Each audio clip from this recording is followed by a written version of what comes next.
Té costeres i ponts, música de telers. Té muntanyes que el volten i li donen fondor. Allí fan ser un riu aigües brutes de fàbriques. Allí fan nàixer boira del fum brut sense ales. Eixe meneres trauen en prova de treball d'un poble que l'ofeguen i que no mataran. El meu poble, Alcoi.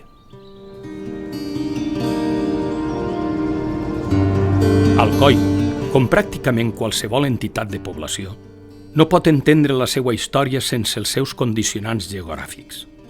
És per això que, des del Centre Alcoià d'Estudis Històrics i Arqueològics, hem volgut començar aquest recorregut audiovisual per la nostra història amb una ullada prèvia al seu paisatge físic i humà. El terme municipal alcoià es localitza en una àrea marcadament continental, amb un aïllament de les zones de costa pròximes, pràcticament tradicional, salvat gràcies a una idiosincràsia pròpia que va saber obviar les dificultats que el medi li imposava, traient un màxim partit dels seus escassos recursos naturals. Tot i ser cert tot això, no deixa d'haver-hi un poc de tòpic, fins i tot de mite, en la capacitat de la gent d'aquestes terres per a superar les dificultats que els imposa el seu entorn, que, d'altra banda, no deixaran d'hipotecar el seu desenvolupament futur. Les limitacions indiscutibles que el medi físic representa per al desenvolupament de determinades activitats, com ara l'agricultura intensiva, les comunicacions o un creixement urbà racional, poden ser analitzades des de l'altre costat, és a dir, com a factors potencials de desenvolupament d'una altra classe de fets, com poden ser l'agricultura extensiva de qualitat ambiental, la riquesa patrimonial o una millor preservació dels valors naturals i culturals. D'altra banda, molts dels problemes tradicionals han pogut superar-se de manera diferent gràcies al desenvolupament tecnològic. Alcoi presenta alineacions muntanyenques que oscil·len entre els 1.000 i els 1.350 metres d'altitud, les quals alternen amb valls generalment molt estretes. El relleu muntanyenc, que s'inclou en els últims contraforts del sistema bètic, confereix personalitat a aquest sector geogràfic, en què destaquen per altitud i extensió superficial Mariola i el Carrascal de la Font Roja. Ambdós declarats parcs naturals per la Generalitat Valenciana. També el Rentonar, els Plans i la Serreta. Les valls intramuntanes intercalades són Barxell i Polop, que formen el Riquer i que dins del mateix nucli urbà s'uneix al Molinar per a donar lloc al Serpis o Riu d'Alcoi. Amb un predomini absolut dels forts pendents en la pràctica totalitat del municipi. El relleu muntanyenc incideix decisivament en bona part del terme municipal, per la no disponibilitat de sòl fàcilment urbanitzable. Ja en el seu moment, aquestes dificultats orogràfiques, unides a la presència de pluges torrencials que generaven i generen enormes arrossegaments de sòl fèrtil i solsides, van obligar a l'abancalament de vessants per al desenvolupament de l'activitat agrària. L'expansió urbana i industrial va entropeçar amb aquestes dificultats i s'hi va adaptar com va poder, però aquest problema està actualment en una situació pròxima al col·lapse. Tot i que l'expansió demogràfica de la ciutat està francament estancada, hi ha encara disponibilitat d'habitatge en àrees urbanes interiors, actualment abandonades o subpoblades. Però l'expansió industrial té un greu problema de falta de sòl adequat per a aquest ús. Les poques àrees que, en un terme municipal relativament extens, permeten des d'un punt de vista topogràfic la construcció de nous polígons industrials, ofereixen dificultats d'índole essencialment ambiental, que impossibiliten que aquesta es dugui a terme, la qual cosa estableix un conflicte cada vegada més freqüent entre el desenvolupament econòmic i la conservació del medi. A més, El relleu ha exercit una influència clarament negativa en el desenvolupament de les comunicacions. Per contra, el costat positiu més visible és la litologia predominantment calcària de les elevacions, la qual cosa constitueix una autèntica reserva d'aigua en els seus aqüífers subterranis, generalment ben assortits quantitativament i qualitativament. També en bona part gràcies a la menor demanda d'aigua de l'agricultura d'aquesta zona, sobretot de secà.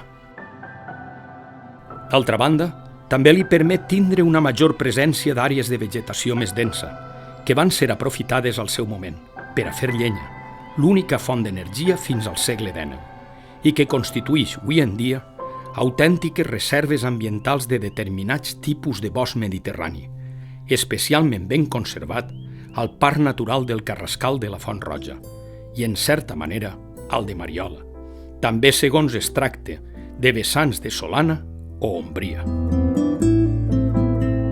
En alguns punts d'aquestes altituds s'acumulen modestíssimes quantitats de neu durant l'hivern, però foren prou importants durant l'anomenada xicoteta edat de gel, en els segles XVII i XVIII, que permeteren el seu comerç i la proliferació de caves per les serres més elevades. Actualment són molt irregulars i ben sovint no van més enllà de cridaneres estampes hivernals. El municipi d'Alcoi s'emmarcaria dins del context d'un clima mediterrani continentalitzat, modificat també per l'altitud, que oscil·la en el mateix nucli urbà entre els 450 i els 600 metres i que arriba als 1356 al cim del Menejador. La tardor és l'època de l'any en què més plou, seguit per la primavera. A diferència del que sol passar en el clima estrictament mediterrani, les precipitacions registrades els mesos d'hivern solen ser molt pròximes a les de la primavera i fins i tot, a vegades les superen. Són també característiques les precipitacions persistents i intenses, però no torrencials, d'alta intensitat diària més que horària, que acumulen quantitats que oscil·len entre els 100 i els 400 mil·límetres, en períodes que van des dels 3 dies a les 2 o 3 setmanes, i que estan lligats a temporals de llevant prolongats, la qual cosa ens permet parlar d'un clima subhumit mediterrani. La característica indiscutiblement comuna del clima d'Alcoi amb el genèric mediterrani és la sequera estival, que es prolonga de 2 a 4 mesos, amb les conegudes excepcions provocades per les intenses tempestes d'estiu, especialment irregulars en la seva distribució. Quan aquesta aridesa es prolonga, es parla ja d'una situació de sequera, que pot durar entre 1 i 4 anys, encara que aquests períodes solen ser menys severs que en altres llocs de la província.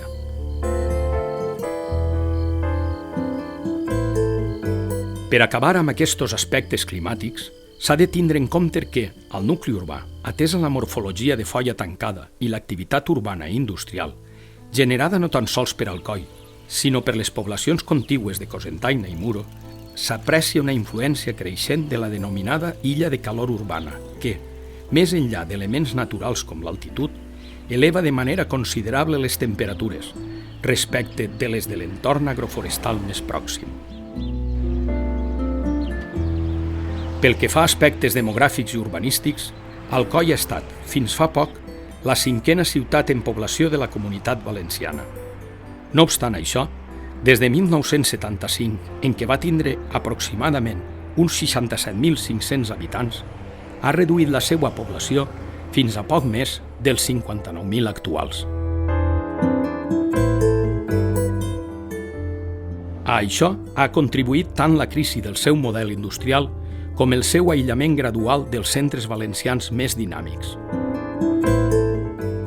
La tardança a escometre reformes necessàries ha accelerat la degradació dels seus espais urbans, sobretot del seu centre històric declarat Conjunt Històrico-Artístic en 1982.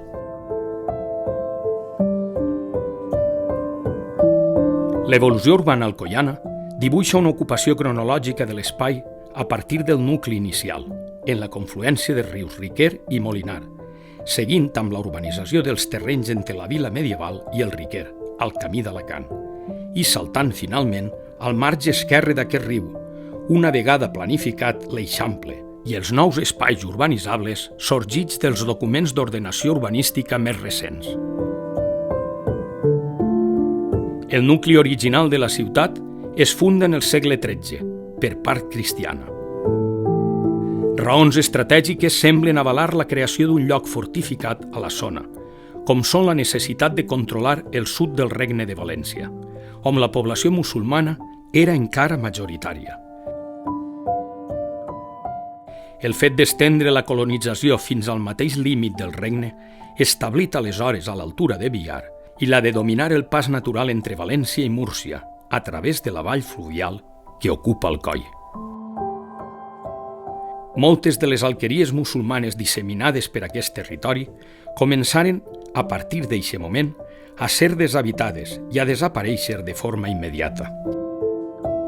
La retícula urbana original o bastida dibuixa un recinte emmurallat, amb disseny ortogonal, que es desenvolupa a partir de dos eixos principals. Els actuals carrers del Pintor Casanova, antic carrer Major, i de Sant Miquel, en la intersecció dels quals se situa una placeta, la del Carbó, on s'ubicaria més avant la Casa de la Vila. Els límits d'aquest primer emplaçament urbà seran el riu Riquer pel nord, el Pla de Sant Agustí, l'actual plaça d'Espanya pel sud, el riu Molinar per l'est i l'actual carrer de Sant Tomàs per l'oest.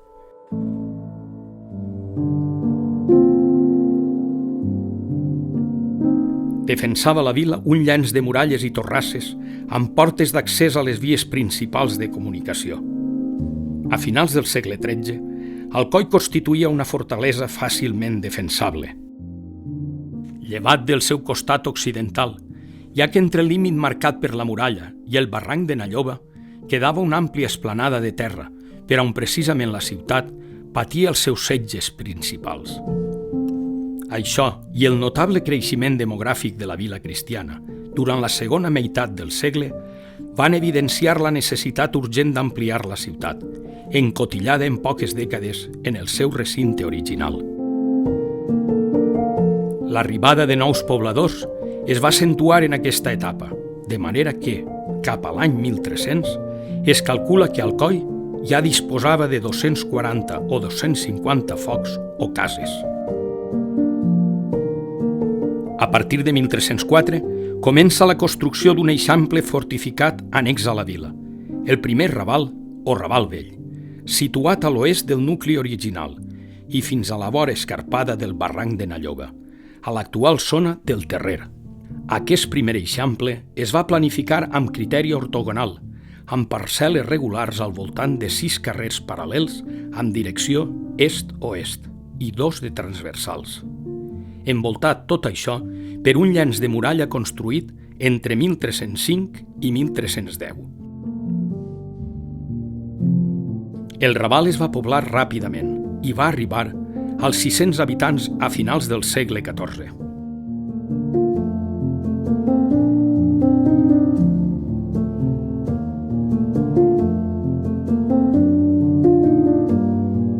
Després d'un període d'estancament relatiu, tant urbà com demogràfic, la població alcoiana devia ser d'uns 1.350 habitants a mitjans del segle XVI. Moment en el qual la vila experimentarà una nova fase d'expansió amb la construcció del Raval Nou o de Sant Agustí, en terrenys venuts per aquest convent. El nou traçat urbà, també ortogonal, es desenvoluparà al sud de l'actual plaça d'Espanya, sobre un ampli espai en quadrícula delimitat pels actuals carrers de Sant Nicolau i Sant Francesc i fins a la zona ocupada avui pel Parc de la Glorieta. Al llarg del segle XVI, la població alcoiana es duplica i arriba a finals de la centúria als 4.500 habitants, alhora que es desenvolupen les seues activitats manufactureres.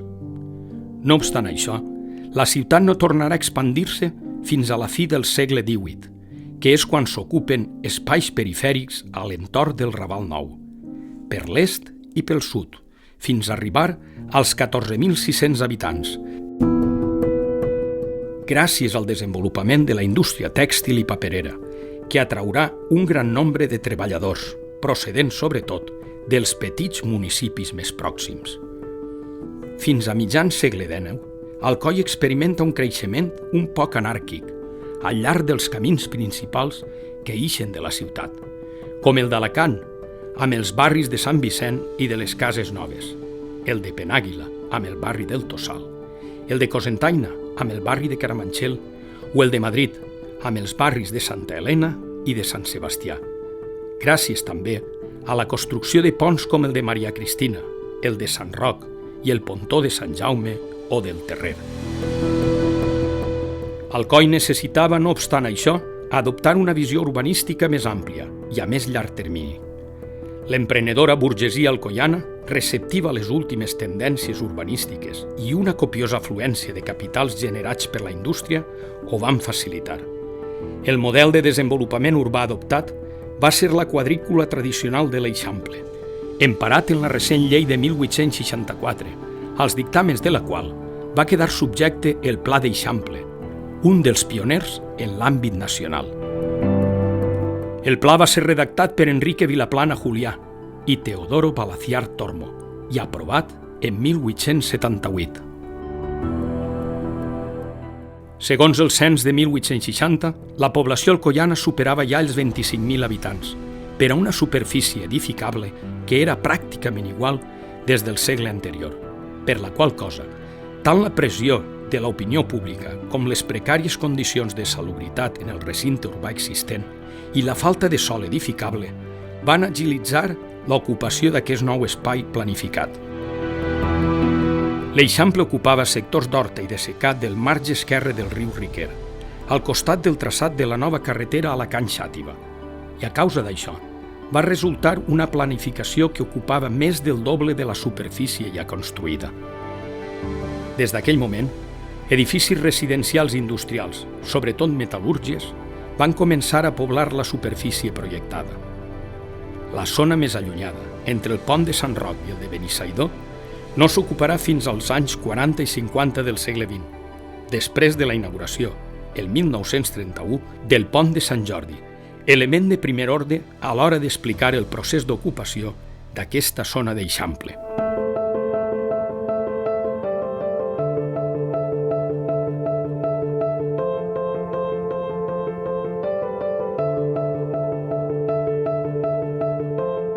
Al llarg del segle XX, Alcoi adquireix el seu aspecte urbà actual. A l'ocupació definitiva de l'Eixample s'unirà l'aprovació del primer Pla General d'Ordenació Urbana i l'aparició de nous barris, com els de la zona nord, la Font Dolça, els Clots i Batoi.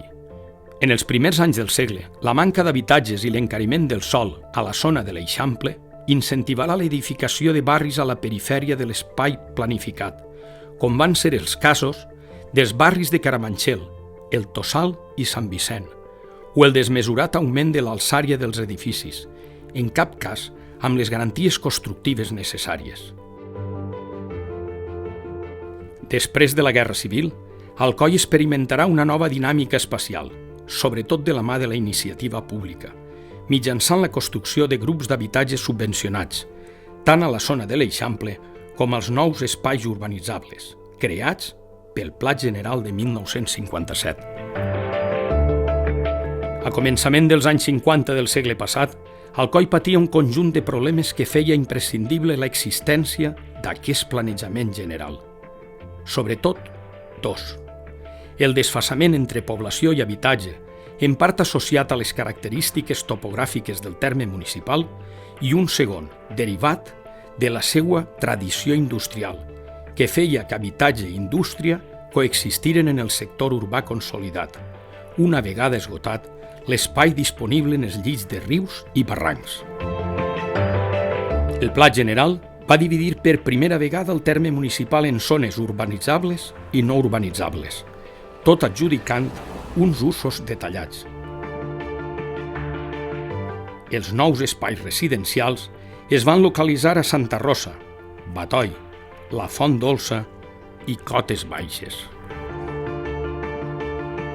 Amb els grups d'habitatges de Joan 23, Carabanchel i Sant Maure.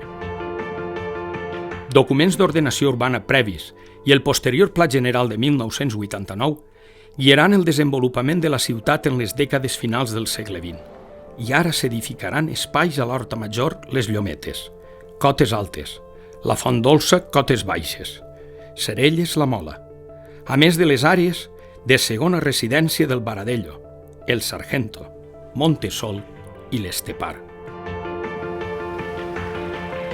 Entre 1974 i 1975 s'aprovarà també l'edificació del sòl industrial creat a Cotes Baixes i la Beniata, en les eixides cap a València i Alacant respectivament. El Pla General de 1989 va plantejar, així mateix, la intenció de rehabilitar integralment el centre històric, desig no satisfet mai i finalment abordat de forma puntual per l'anomenat Pla Ara.